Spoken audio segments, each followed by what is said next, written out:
Hey, everybody. It's Man Talk here with yours truly, Todd Hayen, and William MP, who's sitting over there waving. He's got a pen in his hand. Ready to So roll. we're in for something here. Yeah. We got a little clip here from a very famous, very popular young lady who, I don't know if I should call her a young lady. Is that wrong to do that? I know she's come. Billy Eilish identifies. Well, I think I read something that said she identifies as queer, which only means you're not anything in particular, basically. Sure. From what I understand, I don't know a lot about all these terminologies because there's so many of them, but that's what But she says. as far as I know, Billy Eilish, she, her pronouns. I think. She what? I think she, her pronouns identify. Oh, really? Okay. Yeah, whatever. So anyway, she has something to say here, and I'm just gonna I don't know if there's a better way to say this, but she's just talking about being honoring her female side and her male side. I mean, it's essentially what she's saying, and we'll go into more detail when we show you the clip. The only reason why I'm doing that is that YouTube has taken upon themselves, and they did this with one of our sessions a couple back with the Jordan Peterson session, to flag it as copyrighted material. Now, anything that we show here may be copyrighted, but it's shown under the fair use doctrine, which essentially says, since it's educational and since it's there's a couple of other things I won't go in. It's not a parody. I mean, you can do it. If we were making fun of it, it'd be fine. So anyhow, we just want to make sure that doesn't happen, because when they do that, they just pull it out of the thing, and then we start talking about something nobody's ever seen. So we've gotten away with it for quite a few episodes. So we're going to continue to do that to some degree. But if they pull this one, you'll at least have some idea of what we're talking about. That it's Billy Eilish and her comments about sexuality, I guess, essentially. And we'll get into the discussion. So let me just play it without further ado, and we'll get back to you once this is done. It's very short. So here it comes. I've always been a little more masculine than feminine, and then I had this like one moment when I was like 17 where I was like, I want to pretend to be a girl for a second. One of the first times I wore a dress to an event, it was really scary. I just had to convince myself that I'm allowed to be masculine and also be feminine when I want to. Wow, that was fast. Okay. Yeah. William, why don't you lead off on this? Because well, yeah, I mean, what I really like about what she's getting at here is you're constantly confronted with this misconception around what do you mean when you're doing this polarity work. It's like the confusion is like, are you trying to insist upon traditional gender roles that we don't like because it boxes us in and causes harm? And it's like, no, it's the opposite.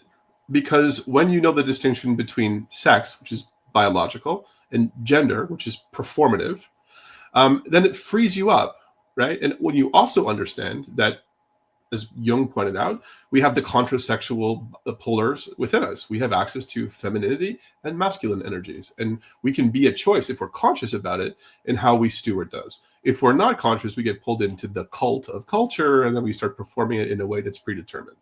When we're conscious about it, it gives us the freedom. And you think she's fully conscious of this? I think she, Billie Eilish essentially has was born in a time when there was permission and understanding around this stuff, so she could actually understand the concept of, I'm in a female body, but I'm high in masculine energy, and not only is that okay, that's amazing, and I also have access to feminine energy, and I can play in that territory, and I can try it on, and I can see what it feels like, and I can kind of be a choice to move between these two energies and to enjoy them and to play with them and to see what happens. And I think that is the most liberating way to come to this concept, and ultimately one that is going to be able to move us past a lot of the shit that's holding us back when it comes to this masculine, feminine, male, female, trans, cis stuff. Is that we're now at a point in history when we can actually do this. We can say, let's uncouple this sex and gender thing and give ourselves permission to be in whatever feels right for us. We're doing it anyway. You're in your feminine, you're in your masculine all the time.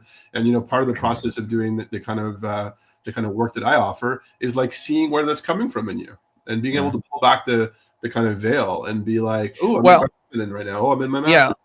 I think you're saying, oh, by the way, just showing how old man I am. I pronounced her name wrong. I didn't have the heart to tell you, man. Yeah, you should have. It's Eilish. It's Eilish. Dad.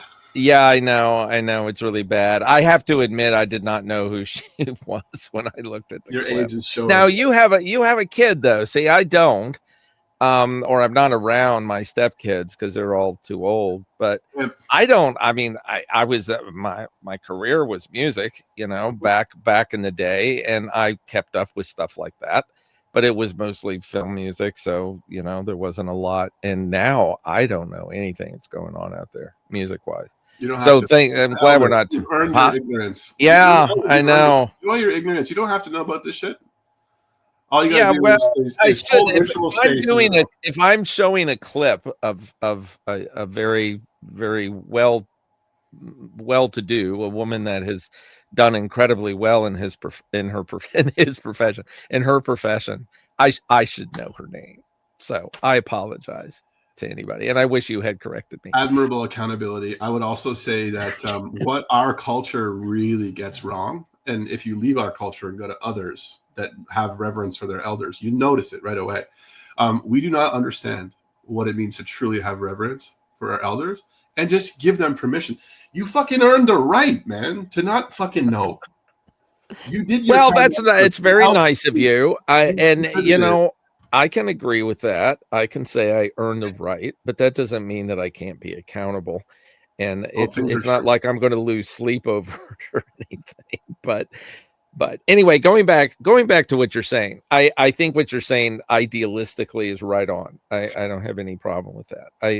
The problem that I have, if you could even call it a problem with anything that she's stating, and anybody else that does that, is that I do believe that we're born with a sex, and it's one of three, and the third one, the intersex that we've talked about, is more of a defect, you know, in and of itself. If you're born with both genitalia or born with the chromosomes that are messed up in that sense, and a very, very small percentage of people suffer. Well, I shouldn't say suffer, but very few low percentage of people that have to deal with that in their life. But anyhow, I think there's an assumption here, and I get the sense from listening to her, and this is total speculation. I have no idea if it's true, but I get a sense from her that she can choose one or the other at any moment, at any time, and they're essentially equally available to her. You know, if I feel like being a guy, I'll be a guy. If I feel like the feminine and put on makeup and wear the dress, then I'll do that. That it's an equal choice, that they both have the same equal influence and power over her as a material being. Spiritually they might, but that's not really what we're dealing with. We're dealing more with a very powerful physiological force. If there was no physiological force, like you're saying, I think choosing the feminine or masculine would be, from a spiritual perspective, I mean, they're both integrated. I mean, you wouldn't even choose one or the other unless you're a material being, because then you would put makeup on or wear a dress or go out, you know, with a man hammer or something. Okay, so expressing the masculine or feminine is a material pursuit. It's not a spiritual one, or even an archetypal one. Right. You're pointing something out that's actually a great criticism, and I think one that's like really fair, because it gets into the complexities of this. It's kind of ironic that, you know, when it's like, you know, if you're transgender, the way that you perform gender winds up becoming almost gender stereotypical. Yeah. So you're talking about dresses and hammers and shit. But what I'm talking about, though, is I mean, that's kind of on the surface. But a more conscious way of engaging in this is, like you say, it's spiritual, but more specifically, it's energetic. It's not really that I have access to, okay, one day I'm going to, you know, wear nail polish, and the other day, you know, you can do that. You know, if it feels good to you, do it. No, I mean, can I actively choose in this moment to tune into my capacities for receptivity and patience and empathy and listening and receiving, can I then, when I need to, turn out into engaging, analyzing, moving toward action, right? Those energetic. Yeah, you definitely can. And so you can play that game on multiple levels. And what she's describing is like on this external level where I'm presenting, where I'm performing it. I want to perform femininity, or I want to perform masculinity, and I like it. So there's that, and well, you can do that too. I think if you are born a male, okay, going back to this idea of biology, if you're born a male and you want to present the female, you are influenced by the fact that your biology says you're not female. I don't think it changes that much. Certainly in the performative way, it doesn't, but it may change the quality of your performance. It may change, the fact that you're performing as a female may have some very subtle differences than it would if you were actually born a female, and vice versa. Yeah, whatever. Exactly. I mean, we're talking here metaphysically about the plane of immanence, which is where sex lies, because it's immutable. It's the way you were born, masculine, feminine, or intersex, somewhere in between. Which I will push back on. I don't think it's a deviation or a problem. I think it's just intersex. Yeah, I don't see it as a deviation. Well, define it for me then, because maybe I don't have the right definition of it. I think the for the rare people who are born into that body, they're given an opportunity, a kind of gift in order to navigate this, and it's really only like patriarchally influenced cultures that struggle with this. Intersex people that are born into a lot of indigenous communities are understood to be given a gift, be able to, like, oh my God, you have the capacity to bridge between these two energetic frequencies on the physical plane. Yeah, you're getting a bit metaphysical there, or not metaphysical, but a little spiritual. Have you seen the movie Conclave? No. Oh, you should see it, because it deals with just this. And yes, I mean, that's like saying somebody born with only 2 arms and no legs is not a deviation, that they actually can experience a life that is radically different, right, and learn skills and whatever that's very, very powerfully positive. Not saying that. When I say deviation, I mean deviation from the material physiological plan. There is a plan to be a particular way physiologically, to have 2 lungs, to have a heart, to have, whatever it might be. And from a more metaphysical, spiritual perspective, that plan is not necessarily the only, and certainly not the only right way to become a material being.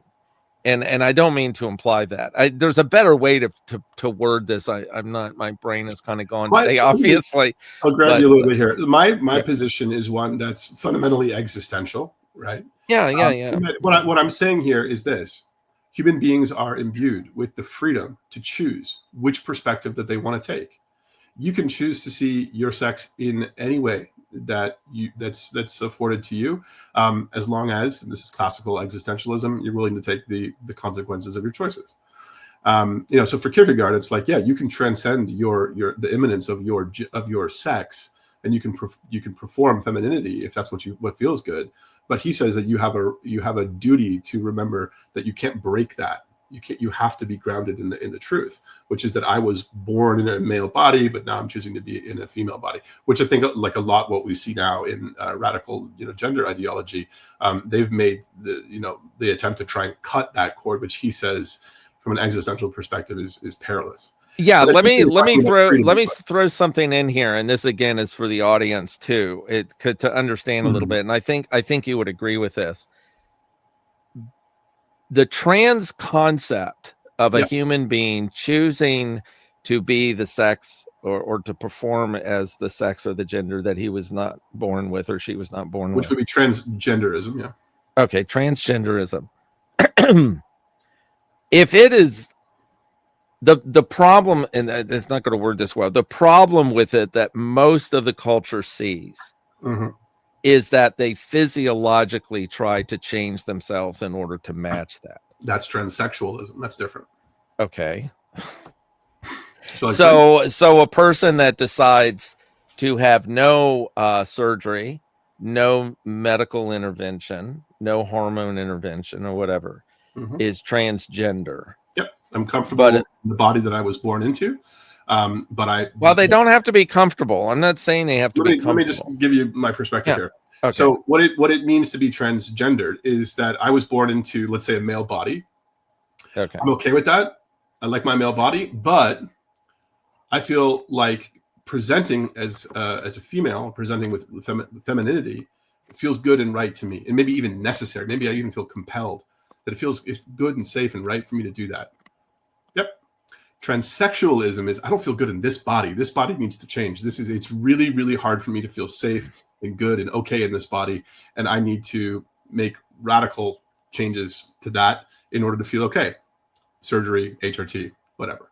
Those are very different. They're very different things, right? They're also very unique from, intersex, in which you're born with both, right? There's a whole separate thing. There's also autogynephilia, in which, people feel a kind of a sexual charge from imagining that they have female genitalia, or I think male. I think it goes both ways. I'm not sure. All of them very different. And there's also transvestitism, which is like, enjoying or getting a sexual thrill from cross-dressing. Dressing is the opposite sex as you were born. And all radically distinct things. And I think the trouble that we get into now is, like I was saying this before to you, right, is that, like, for a lot of people, because this is a very fringe thing, by which I mean it affects a very small number of people proportionally in the population. And it's traditionally been in the counterculture, And in the counterculture, people are, they're choosing to be there to engage in the complexities of these things. Now, when you try and bring all that complexity and try and bring it into the mainstream, that's when people push back and go, what the fuck? Like, it doesn't really affect me. It's not my issue. And I think what people voted for in Trump is, I'd like to come back to a place where I don't have to think about that stuff, where it's just a foregone conclusion that men are men and women are women, because I've had enough of trying to navigate all the complexities in that. I have compassion and empathy for those people. I totally understand why this is like, why are you putting that on me? For those of us who are excited and willing and want to engage in that stuff, that space is there and open, right? But I get it. I mean, I get both sides, but it's fucking complicated, man. It's like it takes a lot of thought process, and it takes a lot of kind of discernment to get to the nuances. I mean, this is my big critique of the Trump administration, is that they're very blunt in the things that they do, which I get it. You need to have a hammer sometimes to smash through rigidities, but when they come at the passport thing, why leave out an intersex? Why? It's crazy. It's crazy. It's not science-based. It's like there's a certain percentage of people in the world that were born with both, and they have every right to, if they choose to, have that on there. If they want to identify as male or female, they have a right to do that, right? If they want to identify as intersex, why should they not? So that's my position. And the thing, though, that I want to come back to is that we're talking really fundamentally, and I'm an existentialist, as you can tell. We're talking about the freedom, choice, and responsibility around this issue, right? And for me, the realization that we have the freedom comes with that, the opportunity to make a choice, and then the responsibility to back it up. And part of the responsibility to back it up is to recognize that just because it's really important for you to be able to assimilate it into society and be accepted as a woman, and that you have a right to that, people who are made nervous by that conflicts with their religious viewpoint, right? They also have a right to feel good and safe in their world as well, right? And that's the responsibility part. No matter what it is that you're fighting for your freedom, we have that saying, you know how it goes, your freedom ends where my freedom begins. Yeah, but where does a person exercising their freedom to be, say, transsexual as opposed to just staying transgender conflicts with their psychological state? Like, would it be safe to say, and you'll probably, well, I don't know what you'd say, but would it be safe to say that any alteration to your physical body becomes a psychological dysmorphia as opposed to a right to be something?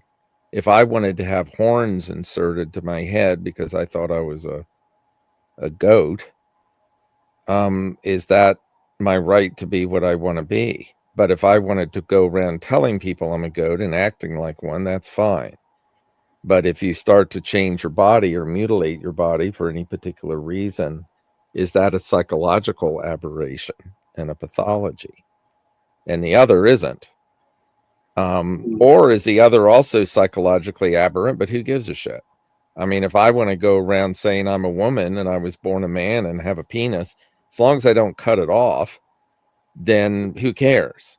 I can do whatever I want to do as long as I don't make other people do things in order to accept what it is that I am, like call me different pronouns or whatever it might be. I mean, that's not just a sexual thing, that's a transgender thing as well. No, you're making a really good point. And, you know, I was talking before about, you know, the crossover between high control groups and the far left, and your point too, probably high control groups and extreme on the right side. But on the left side, one of the things that high control group cultish nature has made impossible is for a free and open exploration of, you know, a scientific inquiry into this question that you're proposing. Because look, obviously, there are some people for whom gender dysmorphia or confusion is coming from a place of what would be called under the medical model pathology. And we have to be aware of that fact, right? Because the thing is, like, when you break from reality, right? When you're in these pathological states of what we call psychosis, right? You start to do things that are completely contrary, right? And one of them might be, you know, presenting as the opposite sex. Of course, there's that, right? And to be in denial of that and to say that we can't really go into, we can't ask questions about, it's somehow unethical to even question whether or not, some people have noticed that there's a lot of crossover between autism and transgenderism. Could be maybe, oh no, you mustn't ever question that because that makes you a bigot right. So I think you're making a great point that I think that there obviously are. I mean, wouldn't it be true that there are people who are genuinely transgendered and transsexual people, and that they are compelled in this way, like that they're born that way, versus those who actually choose that for whatever reason, right? Well, there's certainly people that choose it. There's got to be both, because there's got to be. Okay? Well, there are people that okay. I do think we would agree with this. I have a very difficult time in my practice. I'm not allowed to diagnose anyone anyway, but even having a view of somebody as being pathological, I have a very hard time doing that with anybody that sees fairies, say, in the backyard, or, you know, has some kind of access to the other side, belief in ghosts, belief in past lives, you know, any of those things. I can see them being pathological. I understand how they can be labeled such. Certainly if it's physiological, you know, like Lewy body disease causes a lot of hallucinations and things like that. But psychologically, I have a lot of open mind about people who are just eccentric and see different things, experience different things, see the world in a different way other than the mainstream cultural way of seeing things. I would put trans people into that box.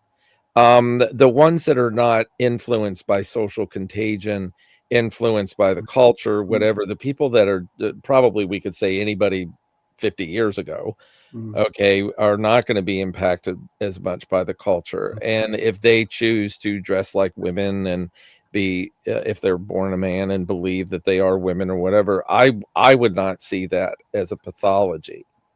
I would see it as some kind of difference, you know, in the bell curve, an outlier of somebody that is being influenced by feminine archetypes or whatever it might be, more so than someone else. I mean, it could be a past life issue, you know, we won't go into what that means. It's not necessarily a literal lived before life, but whatever. It's you're influenced by different energies, different forces, archetypal, whatever it might be.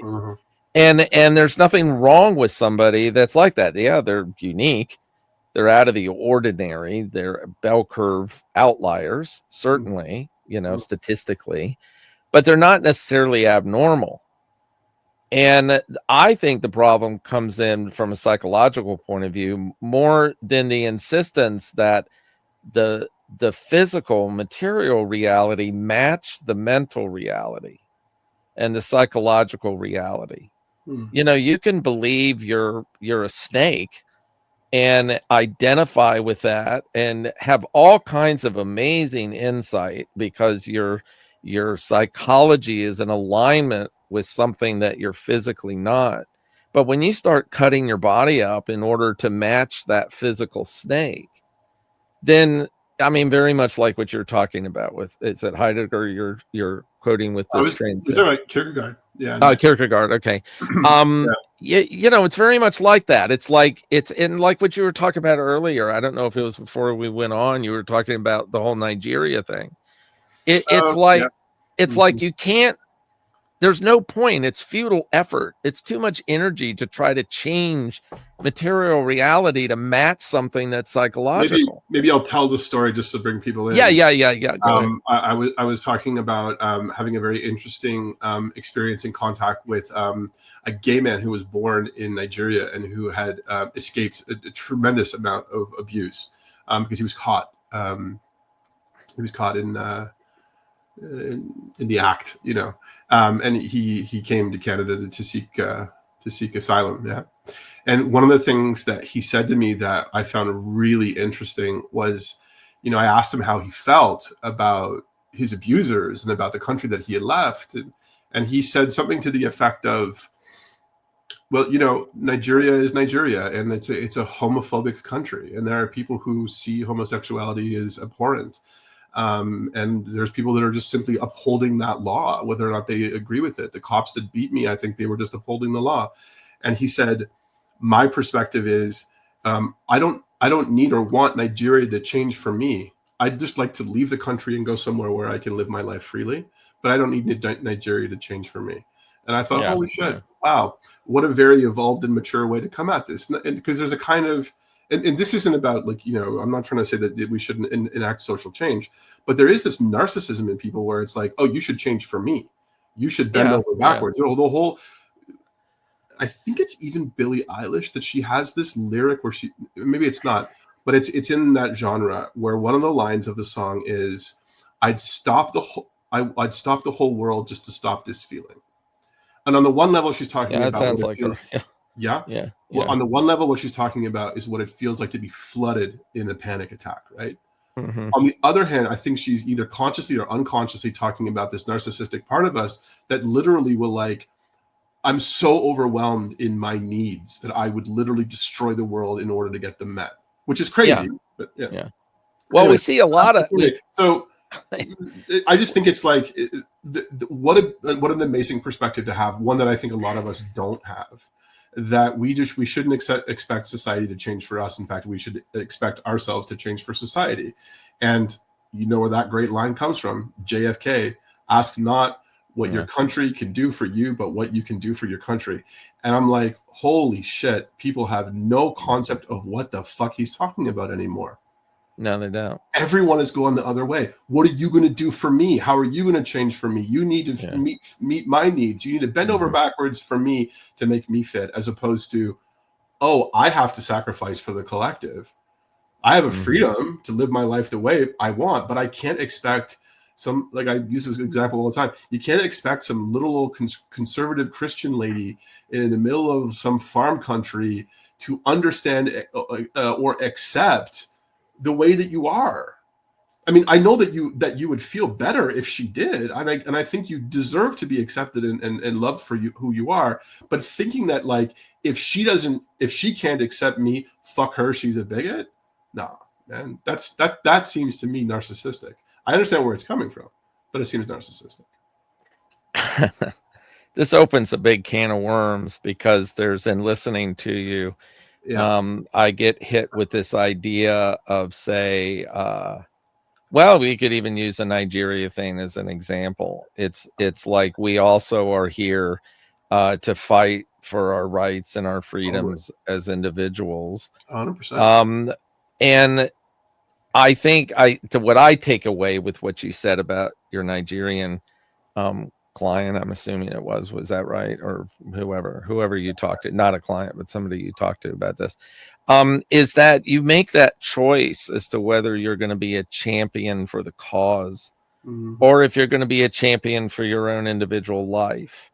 And I think that's a pretty black and white choice everyone has to make. I think it's going along with what you're saying. It's like, if you want to do the good fight and you want to go out there and spend your whole life, essentially being kicked in the mud, because you're not going to change it. Those big giant things like Nigeria, that will not change in your lifetime. It will not change because of what you do.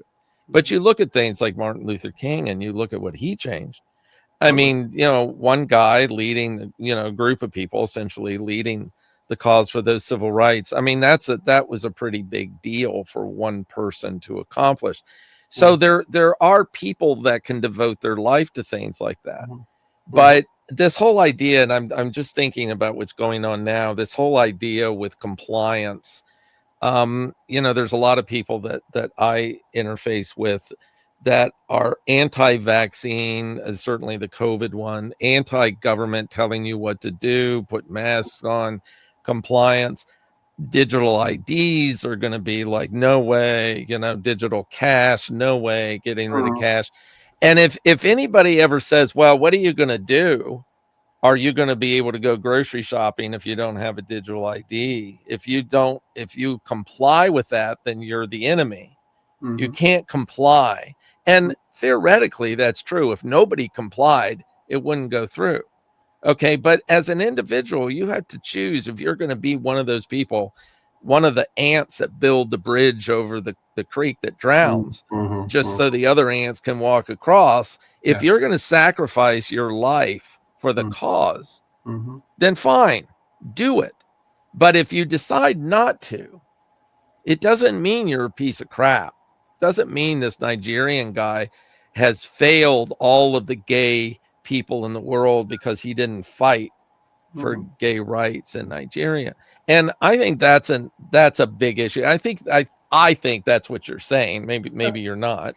I don't know. But you're absolutely right. I mean, it's like, and again, I mean, I would just come back to like, to a certain extent, there's this concept of choice, right? Like, you're a choice to allow like archetypal energies that are sort of tuned into the frequency of what we call the revolutionary, Right. Yeah. Right. We need those. This is, I think I've said this probably before, but like Heidegger makes such a fucking great point about counterculture, right? This revolutionary drive. He goes, it's absolutely necessary to push back against the dominant paradigm, because if you have no counterculture and you only have dominant paradigm, you have tyranny. Yeah, right. So if you fight, and maybe you can push back, if people can push back if I'm like misreading him, but the way that I've always read him is he goes like this: if you find yourself in the counterculture, it is your obligation to hold that position sacred and to push back against the dominant paradigm, and do not let them win, because it's more than just your rights at stake. Because if nobody gives into that collective, like you say, like the ants, then we'll be living under tyranny, right?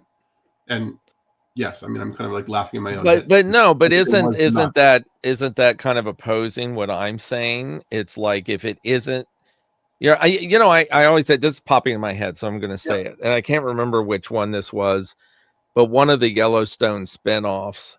It's the one that's in 18 something. I can't remember, 1823 or something. They're in a basically a wagon train to go west. And I can't remember where they started. I think in Texas, and they're heading for Oregon. Yeah. And one of the central characters, who is the one that eventually becomes the Yellowstone people, he's got his family. He's got 2 kids and his wife. And he joins this group, and he becomes one of the major characters in it, one of the leaders of the group. And, essentially is one of the elders that everybody's looking up to. Help us do this. And he goes along with it up to a point. And when the point comes that he has to risk his family in order to be part of the collective and be the possible ant that gets drowned in order to save the others, he totally says no. He just refuses it. He says, I am part of this cause. I am totally with you, but I'm not going to go anything past this. I'm not going to risk my family for not going. I don't know if that's even relevant to what you're saying. Oh, but I love that. I love that's great. You're making me think about the Charles Dickens' great critique of utilitarianism in the book called Hard Times. Fucking great read.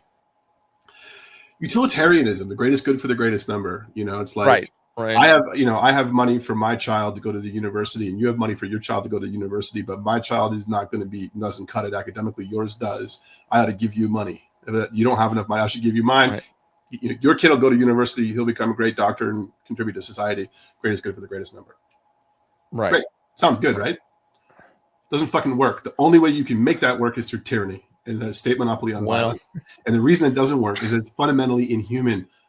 We would love to believe that people are that fucking generous. And when it comes to push comes to shove, people go, no. Sorry, that's my money. I don't know. Yeah, you're right. If I gave you that money, your kid would probably do better than mine, but I don't give a shit because that's my kid. Well, isn't that the whole fault in the idea of socialism to put, or Marxism, to put that within the context of an affluent culture, an affluent society? I hear this all the time. These like hardcore leftists like going, well, we really should spread our wealth around. Okay, well, you be the first one.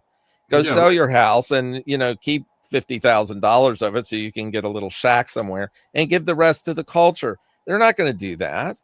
I mean, that doesn't happen. People don't do like that. The Charlie Kirk dunk on like land back people, and he goes, "Oh, you want to give land back to the indigenous people?" Right. You go first. Yeah, right. And he's like, "I gotcha. Exactly. You're not going to go first." I mean, I think it's a disingenuous thing. I think a lot of people that are proposing things like reparations and land back, that's not actually what they're proposing. They're not saying that like suddenly I just sort of empty my house and walk away and look for the nearest indigenous person to hand them the keys. That's not what they're saying. So that's a bit of a kind of a straw man argument. Yeah. No, and going back to this idea of what was the phrase you used? For the good of the like utilitarianism. You mean? Yeah. What was the phrase you used? Sacrifice for the good of the greatest good for the greatest number. The greatest good for the greatest number. In that you're right, and it's mirrored in Marxism to each according to. Well, yeah, right, of course. But the tyranny part of it, I mean, I think we saw, and maybe I'll get in trouble for saying this, but I think we saw this in action during the whole COVID thing with the vaccines and the mandates. There was a psychological psyop. Sorry to use a conspiracist words, but this idea of convincing the public that if they didn't get vaccinated, they're going to be killing their neighbors. That whole idea of it, of making it like, well, do this out of the goodness of your heart. Don't think about yourself. It isn't really for you. It's for everybody else, because we won't reach herd immunity until everybody is vaccinated, blah, blah, blah, which ended up being a whole crock of shit. I mean, even scientifically, none of that was true. There are certain situations where it could be true.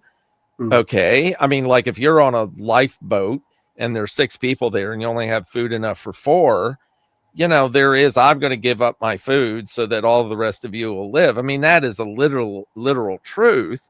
And you can decide what you're going to do, whether you're going to jump off the edge and sacrifice yourself for the good of the others. But the situation that essentially was presented to the world was if you're not a good person and you don't do this, then everybody else is going to suffer. And it wasn't true. So therefore, and people will say, well, they thought it was. And it's like, okay, well, I'm not going to get into that argument, whether it was an intentional genocide or not. I mean, I know that's kind of far down the rabbit hole, but it certainly was this inaction, what you're talking about. And they knew they had a goal, and they said, let's do this. That'll get people, will be striking this psychology and energizing it and getting it to cause them to comply with this by telling people that. So, yeah. When we're talking about Billy Eilish, we're talking about this concept of like being free. But like ultimately like liberation. When if you think of Kierkegaard, and he talks about having an unconditional commitment, right? This is like the best way to live is that you're locked into one thing. This is like unconditional commitment that you're focused on, and knowing it consciously and living it consciously. His claim is that leads to freedom and liberation. And interestingly enough, I think when I ask myself that question, that's mine. That's my non-negotiable. That's the hill I die on. Is human liberation in all its forms. Right, not just from political tyranny, right, but from, you know, even cultural tyranny, like ideas that, like, you know, men and women must present a certain way, you know, these kind of things. And so interestingly enough, this kind of the attitude that she's presenting, I feel, is one that's like it's like the precursor to a bigger conversation about our capacity to be free. You were talking before about like this idea of pathology, which is an interesting one to me, you know, because I'm like in this space that can be called clinical, right? And we do deal in these concepts of the pathological and the normal, the, you know, the deviation and the original or whatever. And my perspective has always been, because I was trained to be eclectic in my approach, right? It's like, look, if that way of looking at things does something positive for you, if that brings you closer or brings you more liberation, do it. If I see myself as being having the disease of ADHD, and that liberates me from a fear that there's something wrong with me, right? It gives me access to things like pharmacological interventions, or it gives me access to, you know, more time to finish my assignments, and it works for me. You have the freedom to do that, to see that as a pathology, to treat it like such, and to call it that, and work with it in that way.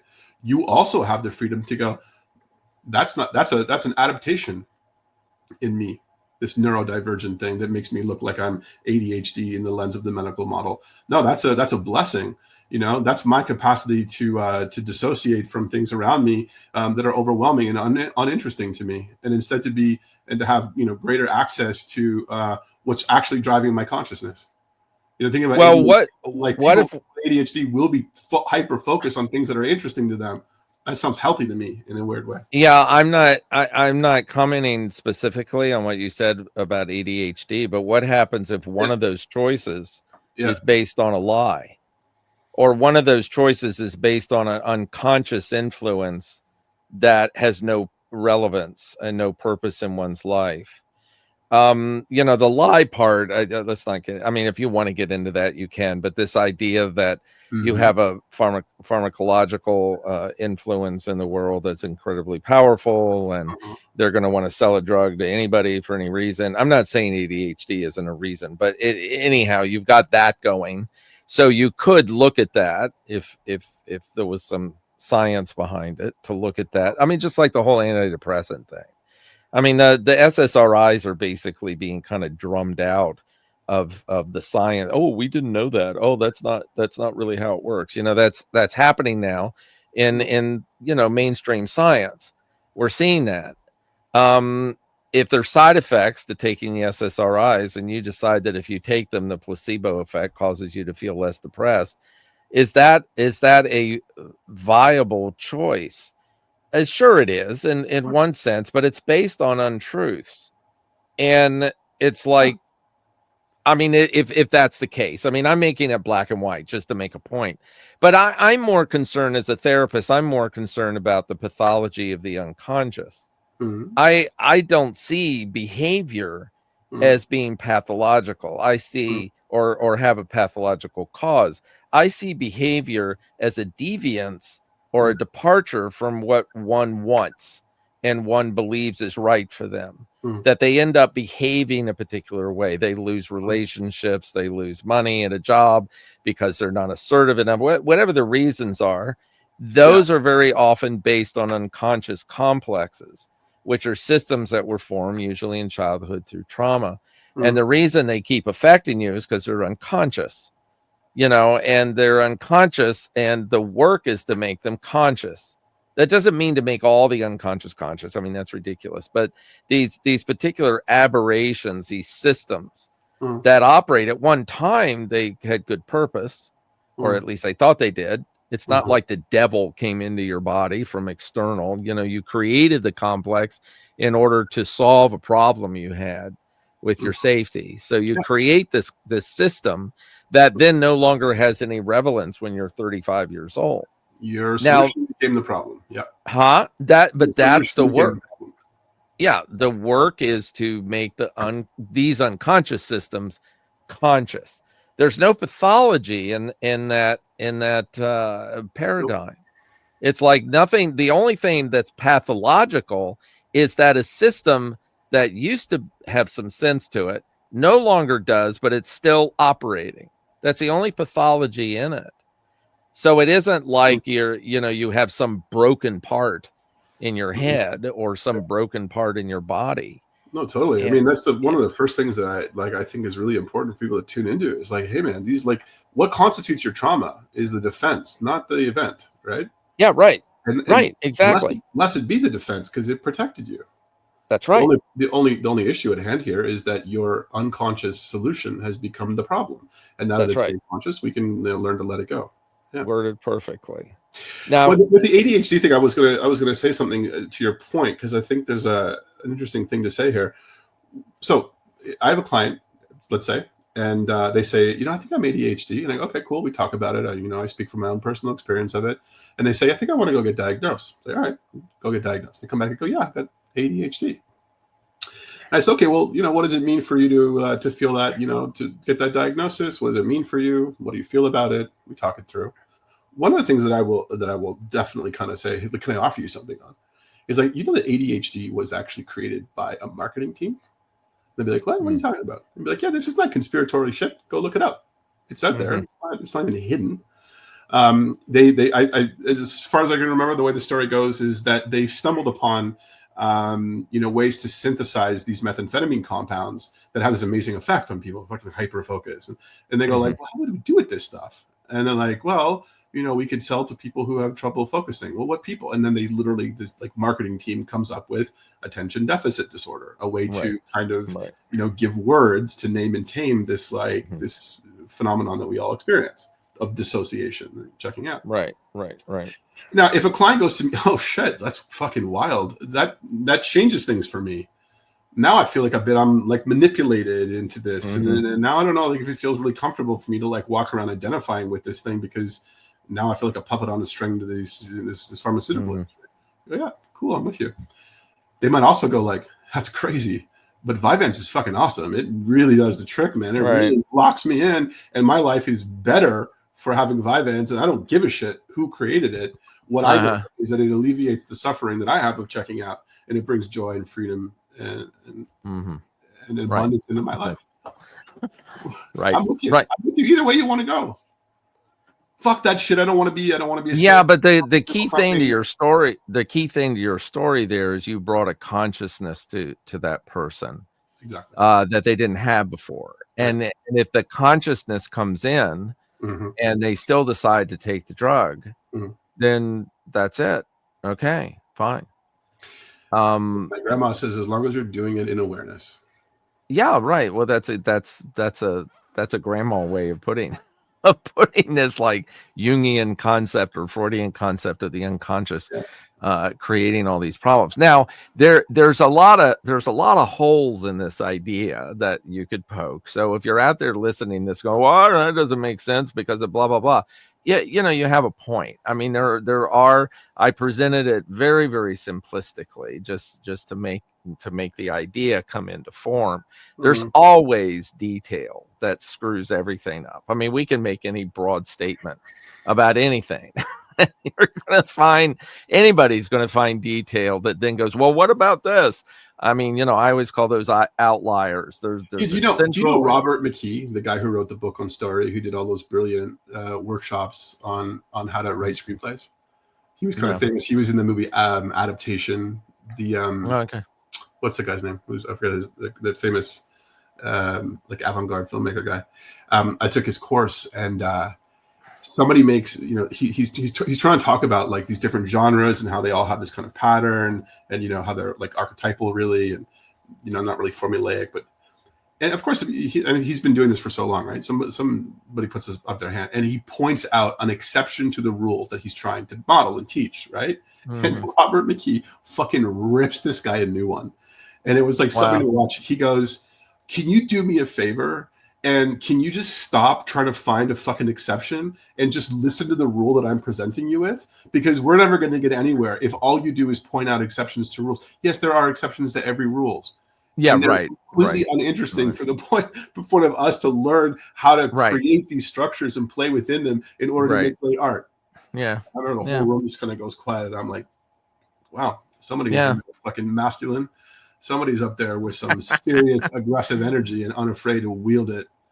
The a great point. It's like the obsession with finding the exception is it's tricksterish and it's very. Oh my God, yes, big time. You know, it has that kind of that oh, I don't like things that I'm confused with, and I would rather upset the whole chessboard than to recognize that I'm losing. Right. You know, and it comes from this really kind of infantile place of sure. budism. You think you're so fucking smart, but I got you dead to rights because I can find out that there's one exception to your rule. And I think he has that ritual elder kind of, you know, gravity where he's like, no, you're not doing that here. You don't. I'm telling you because I've done the work. You don't get to derail this just because you had some fucking thought. Yeah, right. One thing. Yeah, you know who you could never do that. You could never trick. Hillman. He used to come and lecture at Pacifica all the time. Did you see there would be live? Oh yeah, a bunch of times. I went up and I'm not going to share this because it was really stupid.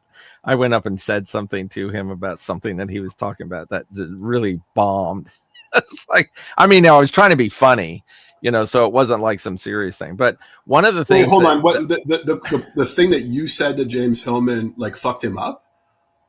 No, it didn't fuck him up. I was making a joke. I can't remember what it was, but it was not appropriate, and it had something to do with I was with Cindy, my wife, and I had said something to him like. Anyway, I'm not even gonna. I can't think of what it was. If I think of it, I'll tell you later. Okay. It was like my intention to get him to think it was funny, and laugh at it. Like it's a like. I can imagine the look on his face. Why would you ask me that? Yeah. But anyway, what people would do, people in the audience, these like super smart ass, like usually young, but would get up there and start to question what he was saying in this like really quasi academic way, and he would rip them to shreds. Yeah. And I mean like totally mercilessly. It was like, I don't care who you are. Yeah, I mean, he didn't say that, but he would just, you know, academically, intelligently, would just tear their point apart.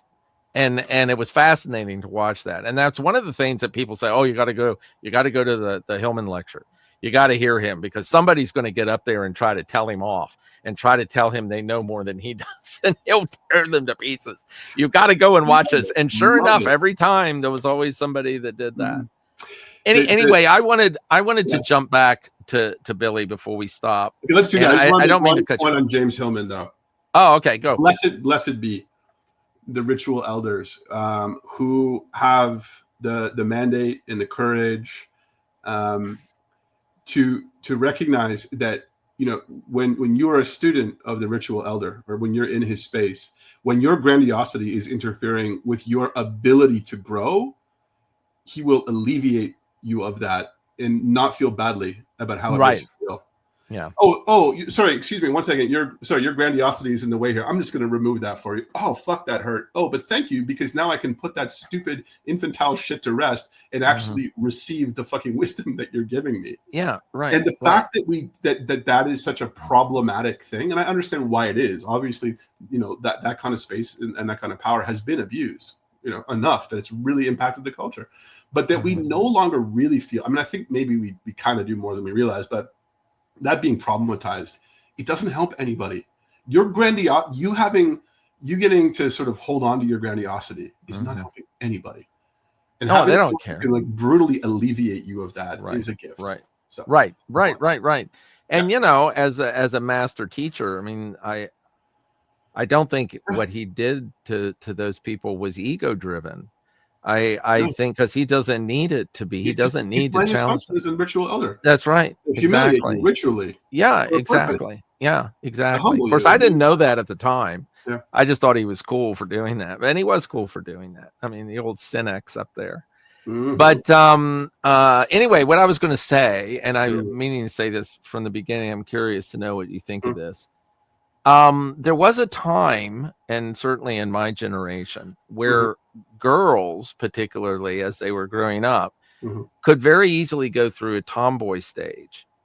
And being a girl and being a tomboy was 100% accepted by the culture.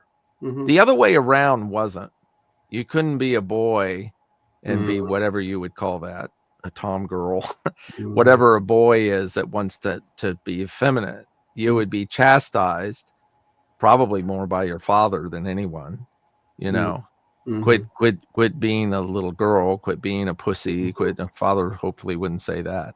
I used to do a thing when I was about 10 where and I did this, I dressed up as a bat for Halloween and went with my sister who was playing a witch. And I did this weird thing where I could scream really, really loud.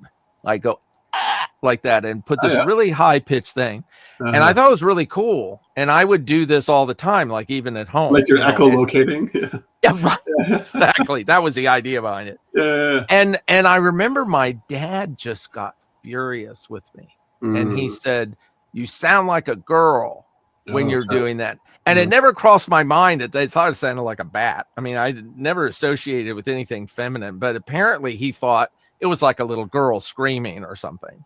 And I remember that just totally blew me away. And it was like, oh my God, I can't do that. Where, you know, girls are very often called tomboys or told it's okay if you're presenting girl, but boys are not. And obviously, when I was listening to Billy go into her thing about sometimes I just feel like being a woman and sometimes I feel like being a guy, I was thinking of that. It's like, why is that okay for a woman to go back and forth with that, where it's not for a man to? You want me to answer? Yeah.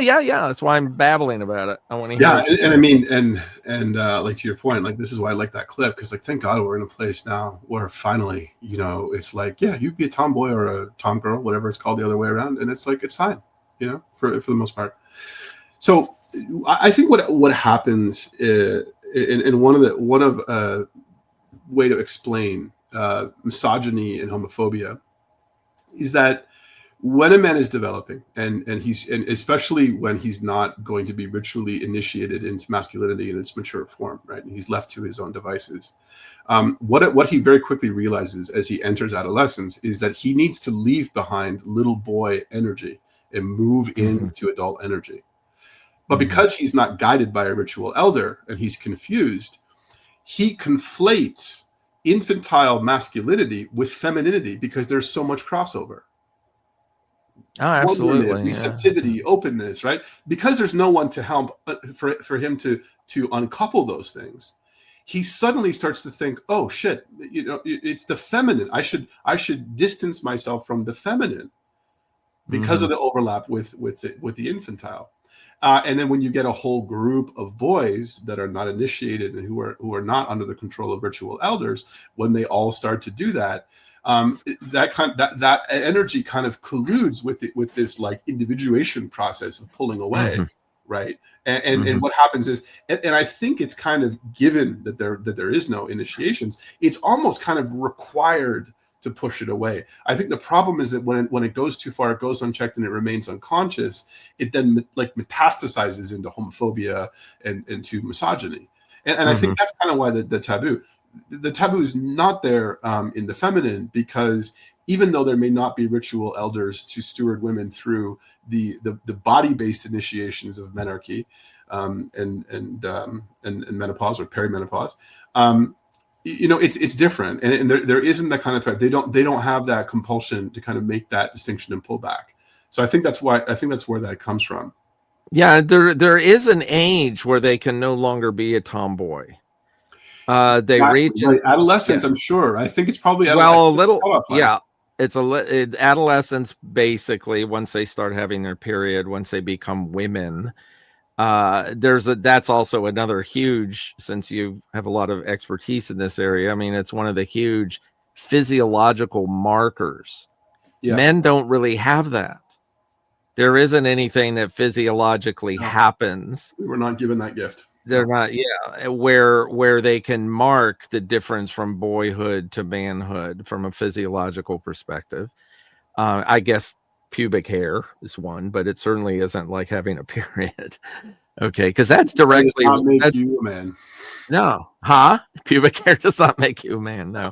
No, but you know, you're along those lines of talking about the tomboy. There is a point where it's not accepted. And you have to be a young lady. You have to like dress like a lady now. You have to wear the clothes. And there's so many movies and things where you're watching that transition. They don't want to, you know, no, I want to go out and play in the mud. It's like, no, you can't do that anymore. Well, why can he? He's a little boy. He can do that. So anyway, I mean, just as, and you know, you can say, I'm not summing it up with this, but, you know, this clip was interesting in the sense that it was not a transgender person or a transsexual, a person speaking about honoring the different I would call them archetypal pulls. Yeah. You know, that those are always there, and they move the healthy, you know, if she is a hetero, like a cis woman that is healthy. I'm not saying she is, and I'm not putting that on her if she doesn't want to be called that. But even if she were, let's assume she were, or anybody making these statements was full-blooded female, you know, totally interested in males, totally interested in having babies or whatever it might be, and would say something like what she said. It's perfectly within the realm of archetypal discovery and archetypal constellation and interest. Men do the same thing, you know, and just like you said something earlier that I think was brilliant. You were going on about, when is it that we're not even conscious of associating the feminine with females, with sexual women, that men are there times where they are, you know, receptive and they're agreeable and they're taking on the feminine archetypal traits. I mean, they're men that change their babies and wash them in the bathtub. They cook their own meals. They cook meals for the family. You know, all these traditional things that are labeled women or labeled feminine. Men are always venturing into, if they're well-rounded, if they're integrated, if they're not like, you know, the pathological non-integrated male that reject all of that. So men do it, women do it. It's perfectly healthy. I guess that's all I was going to say. My only thing I will say to that is that agreeableness is a feminine trait in the dark, or sorry, disagreeableness is feminine in the dark feminine, right? And agreeable in the light. Okay. What did I say? You said, because you're associating agreeableness with the feminine. And I wanted to make the distinction that the light feminine is agreeable, the dark feminine is disagreeable. And beautiful. Okay. Yeah. I have this weird, like, you know, like this, my neurodivergence makes me like geek out on things, you know? And one of the things that I love to geek out on is these polarities, you know? Like I love the quest of like, where does agreeableness fit? How does it fit into the masculine, feminine, light, dark archetypal? You know, it's like a crossword puzzle to me. I love. Yeah, that's cool. Like geeky parts, love to dive in there, and I love it. Cool. Yeah. Okay, folks, we're gonna wrap it up. I hope this was enjoyable. Please comment, please subscribe, do all those things, and any comments about what you'd like for us to talk about. If you're curious about something, we can be Dear Abby in the archetypal existential. I would love people to like offer a clip and say, hey, can you guys chat about this? Yeah, that would be great. That would be great. So please. I was actually thinking, you know, you and I were talking about looking at these old educational films. Yeah. You said something interesting. You're talking about, you know, the prohibitions against girls playing in the mud. Well, the great thing I would love to bring in, and I think we should definitely do this, is I saw one of them, and they're like 1950s. You'd think that it was like this gender conformist, and they're literally like little girls should play in the mud. What the fuck? It's not right. The minute I click on that thing, I'm expecting, oh man, this is going to be like serious misogynistic, stay in your lane, ladies. This is what it's like. And it wasn't that, and it blew my mind. So I think we should, we'll find one. And we'll bring let's do that. Because, you know, there was a time, and I'll venture to say this, although I could get blasted. I do believe there was a time where people were more integrated with understanding these things without having to think about them. I think it was natural for people to be more on board and more integrated with the archetypes and whatever. They didn't know what they were doing necessarily, but because it's natural, it's an innate way of it, because humans have been doing this for tens of hundreds of millions of years. And it's not something you can just pull out of us and go, oh, well, the culture's different, so we don't have, say, traditional interests, with keeping a home compared to a man going out hunting, whatever that might be. Oh, that's gone now. Well, it's not. It's not gone. And people don't like things being confusing, though. No, it's like I have this like kind of this Socratic streak in me that wants to fuck with people's ideas of what they think is true. But what Socrates found out was that if you do that enough, they're gonna kill you. Yeah. So you're like, yeah, man, things have just gotten way too complicated. When it wasn't that complicated, I think the average person had a kind of grip on that. And I think this is why people, when Trump started to offer a kind of a way back to that place of solid ground, a lot of people were like, man, I can't take this complexity. I can't take this. You can't take it. I understand completely. I mean, my need to complicate things and to be in that space doesn't override your need for simplicity and grounding and simple understandings that feel safer and better for you. I get it completely. Well, there's no acceptance or tolerance of diverse personality either. It's like that only on the surface. Diversity is a real joke, only on the surface. Oh my God, it's a huge joke. But like a president, say, I'm writing an article right now on the presidential imago, this idea of what appears to be presidential. And that used to be much more varied. You could have a president like Roosevelt, who's a complete nutcase, and you can have a president like Jimmy Carter, who was very, very laid back and whatever, and that's fine. Nobody criticized that. I mean, people did criticize. I shouldn't say nobody. Of course, people criticized it, but there was a huge spectrum of behavior and personality in presidents, and there isn't anymore. It's got to be one thing. Well, but the end of that story has got to be not anymore, because Trump just fucking smashed. Oh, yeah. He goes, oh, you have to be well behaved and you have to be civil and diplomatic and you have to sort of put on a front. He goes, fuck that shit. Yeah, I don't have to play by those rules anymore, and everyone's just scrambling to figure out how the fuck to deal with it. Well, half of the people are. The other half voted for the fuck. The other half are like, this is great.